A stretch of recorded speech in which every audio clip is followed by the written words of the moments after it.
Welcome to my channel. আজকে আমি রান্না করব মাছের মাথা দিয়ে পুঁই শাকের ছ্যাঁচড়া। মাছের মাথাটা ভালো করে ধুয়ে পরিষ্কার করে নুন হলুদ মাখিয়ে রেখেছিলাম। কড়াইতে সর্ষের তেল দিয়ে মাছের মাথাটা একটা একটা করে ভালো করে লো করে বেশ কড়া করে ভেজে তুলে রাখতে হবে।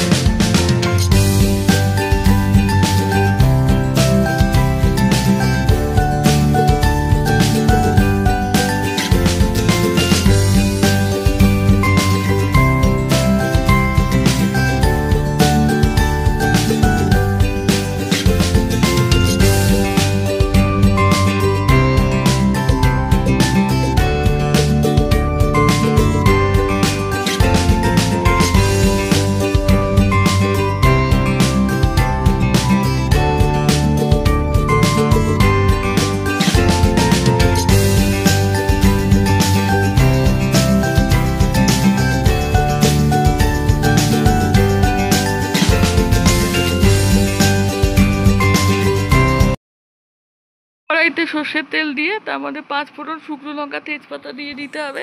তারপরে ডুমো ডুমো করে কুমড়ো আলু কেটে রেখেছিলাম সেটা ভালো করে তেলে দিয়ে লাল লাল করে ভেজে নিতে হবে।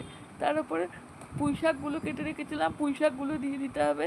তার আবার একটু নাড়তে হবে, নেড়ে নেড়ে কিছুক্ষণ ভাজা হলো, নাড়া হলো, ভাজা ভাজা হলো। তারপরে আবার পেঁয়াজ কুচি দিয়ে দিতে হবে, পেঁয়াজ কুচি দিয়ে আবার নাড়তে হবে। নাড়াচাড়া করার পরে তারপরে হলুদ গুঁড়ো, জিরে গুঁড়ো, লঙ্কার গুঁড়ো দিতে হবে। আদা বাটা লঙ্কা বাটা দিয়ে ভালো করে কষতে হবে। কষে কষে ভাজা মাছের মাথাগুলো দিয়ে দিতে হবে। তারপরে আবার কষতে হবে, পরিমাণ মতো নুন দিতে হবে, নুন দিয়ে আবার কষতে হবে। কষে কষে যখন একটু জল ছেড়ে আসবে তখন আবার কষতে হবে। তখন জলটা যতক্ষণ না শুকোয়, তারপরে জলটা যখন একদম টেনে আসবে, মাখা মাখা হয়ে যাবে, নামানোর আগে একটু মিষ্টি দিয়ে পরিবেশন করে দিতে হবে। মাছের মাথা দিয়ে পুঁই শাকের ছ্যাঁচড়া তৈরি।